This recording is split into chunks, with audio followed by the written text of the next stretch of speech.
नमस्कार शेतकरी मित्र हो, कृषी कन्या युट्यूब चॅनलमध्ये मी वैशाली शिंदे तुमचं अगदी मनापासून स्वागत करते। तर आज आपण व्हिडिओ बनवणार आहोत बियाण्याची उगवण क्षमता तपासणी बाबत। कसं आहे शेतकरी मित्रांनो, आपण कितीही चांगली खतं टाकली, कितीही चांगली जमीन तयार केली, कितीही कष्ट केले तरी जर बियाणे जर उत्तम प्रतीचं नसेल तर आपला पूर्ण हंगाम वाया जाऊ शकतो, आपलं खूप नुकसान होऊ शकतं। तर त्यासाठी आपण बियाण्याची उगवण क्षमता ही तपासलीच पाहिजे। तुम्ही अगदी घरातील बियाणे पेरत असा किंवा सर्टिफाईड कंपनीचं जरी बियाणं असलं तरी प्रत्येक बियाण्याची उगवण क्षमता ही तपासलीच पाहिजे। चला तर मग आपण बियाण्याची उगवण क्षमता तपासू। हा बघा, हे बियाणं आहे महाबीज कंपनीचं फुगे दुर्वा KDS 992। तर आता या बियाण्याची उगवण क्षमता आपण तपासणार आहोत।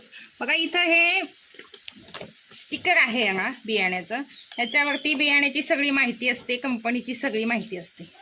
तर आपण बऱ्याचदा काय करतो, इथूनच ही पिशवी फोडतो आणि हे स्टिकर कुठं जातं हे आपल्याला माहीत नसतं।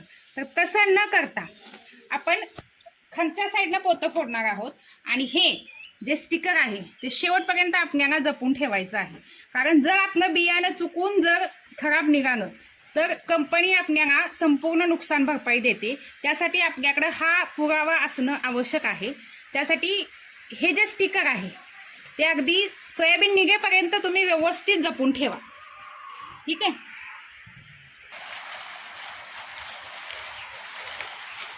बोल बघा, आपण खालच्या साईडनं बियाण्याचं पोतं आता आपण फोडलेलं आहे। बघा हे बियाणं आहे। तर आता बियाणं घेताना ते बियाणं घ्यायचं कसं, तर बियाणं घेताना कधीही निवडून घ्यायचं नाही। बियाणं घेताना हे रॅन्डम पद्धतीने घ्यायचं, म्हणजे अगदी खालपासून वरपर्यंत असं हलवून घ्यायचं आणि निवडताना असं एक वाटीभर बियाणं आपण असं काढून घेऊ। बियाणे तपासण्यासाठी बघा हे आपल्याला एक असं बारदाण्याचं पोतं पाहिजे, ते आपण आता असं भिजवून घेतो, व्यवस्थित सगळ्या बाजूनी नीट भिजवून घेतलंय बघा। आता पुढे काय करायचं ते मी सांगते तुम्हाला। हे पोतं असं अंथरून घ्यायचं, व्यवस्थित अंथरून घ्यायचं। आता हे आपण काय अंडा आमची बियाणे घेतली नाही, निवडून वगैरे काय घेतलं नाही। ह्या बियाण्यातल्या साधारणतः 100 बियाणं बघा मांडून दाखवते तुम्हाला मी।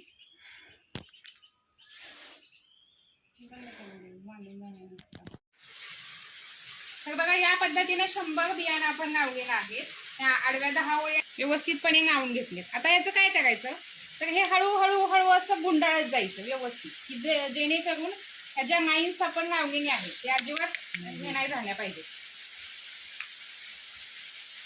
हळूहळू व्यवस्थित गुंडाळत न्यायचं।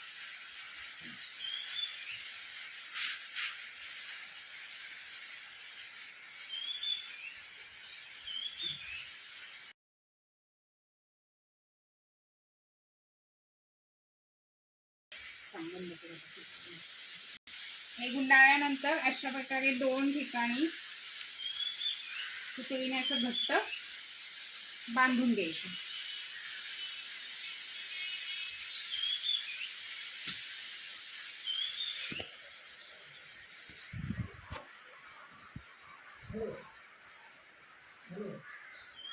आणि हे एखाद्या सावलीच्या ठिकाणी व्यवस्थित असं आपण ठेवून टाकायचं। तर अशा प्रकारे बियाणे तर आपण बांधून ठेवलेले आहे आणि हे आता 5 दिवसानंतर आपण उघडणार आहे। त्याच्यानंतर आपल्याला कळेल की किती टक्के बियाणं आपलं उगवते। त्याच्यानंतर आपण ठरवूया की ते बियाणं पेरण्यासाठी योग्य आहे का नाही, ठीक आहे। तर पुन्हा भेटूया 5 दिवसानंतर। तर चॅनलला लाईक करा, शेअर करा आणि सबस्क्राईब करा, ठीक आहे। धन्यवाद।